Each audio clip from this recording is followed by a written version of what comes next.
Hello there, Ray here, and the latest snapshot 19W5A is out. And with this comes some really major changes. As you see, we got some new villagers, as well as some changes to do with composters. I will be going over all the changes today, as well as explain how this is going to affect your world. They added a new mob into the game, and that's this guy here, and he is a wandering trader. And you'll naturally find these guys throughout the world. And they provide a various random trades from a variety of different biomes. You can see this guy sells something from like cold biomes like ferns, something like mushrooms. We see some other dyes in here. Even got some like fish in here. It's really random. This guy here sells some flowers, as well as some stuff from like the deserts.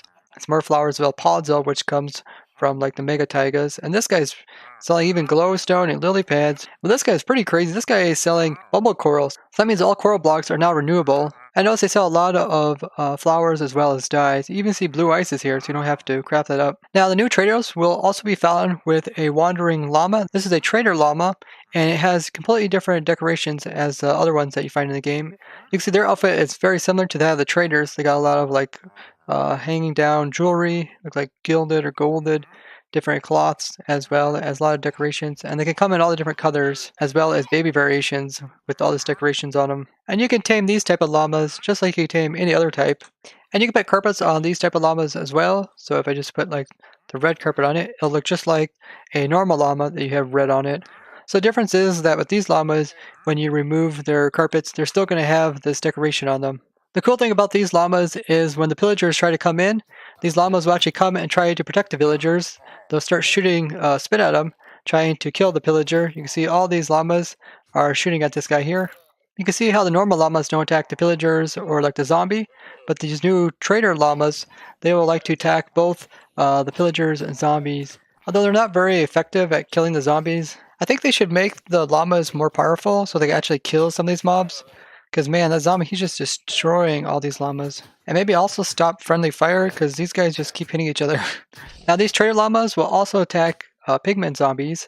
You see we got one here, he's trying to shoot him. They may accidentally hit some other mobs in the same process, and then those mobs will also be aggroed towards them. The trading llamas will also try to attack vindicators, as well as illusioners. As you can see, these little guys here are trying to attack that guy.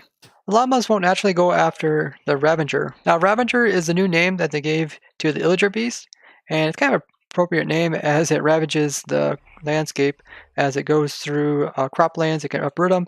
It can also destroy leaves. Let's see, this guy's coming up. These leaves are here. Yeah, you can see once he comes in contact with the leaves, he's able to destroy them. That's a pretty cool name for him, and it's a lot better than keep calling him the Illager beast. They also changed about how often it'll take you to fill a layer in the compost bin. So I hopped into our world where I show how much items it takes to make each type of layer of compost, as well as some other simple farms to use composters for. But first thing I noticed is that the item frames got moved way over here. This is so strange. You can see one's over here, one's over here. They all used to be over here on front of these things. Some of them ended up there. Let me press F3 plus B. They are actually over there. Oh, wow. So somehow they got moved by the game when I upgraded to this version. So I ran a couple tests on different variations of the stuff that you could compost and see if there's any changes. So this group here is normally only 10%, and what I tried was seagrass, because seagrass seemed like one that they should have probably put in a higher category. So I put it through here, and normally you would get this much out of it, but yeah, as you can see, we got quite a bit more. So it looks like I might have increased it to about 30%.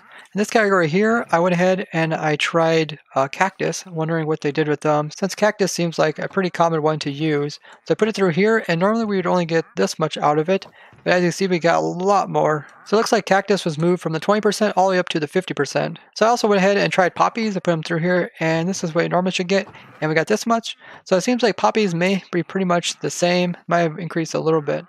I also tested the baked potatoes, and it seems like it's the same, as the outcomes are very similar.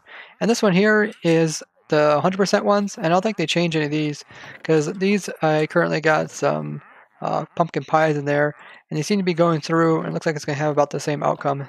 I'll test all these items, and then I'll probably have a separate video where I explain the changes that they have made to them.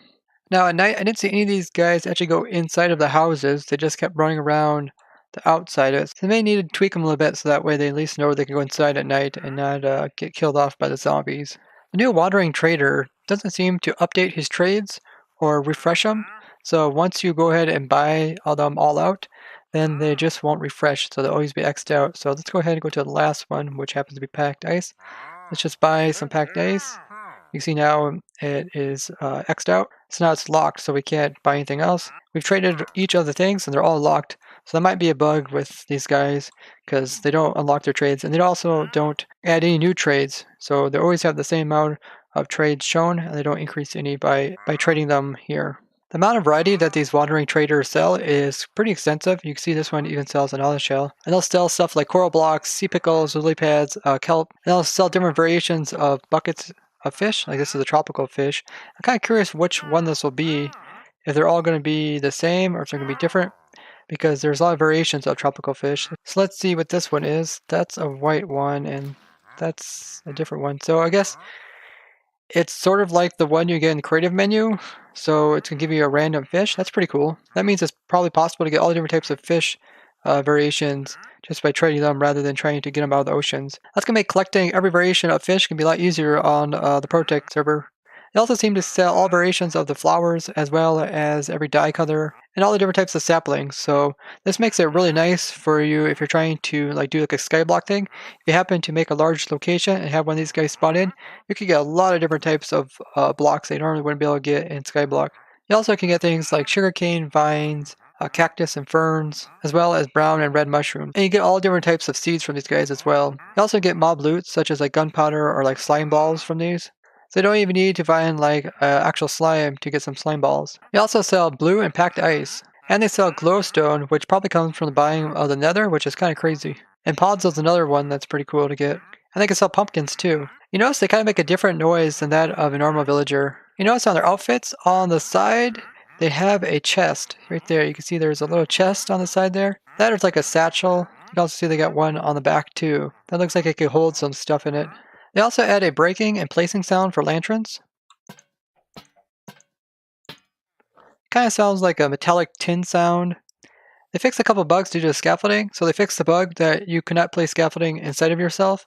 So I'm wondering if you can also place them inside of mobs as well.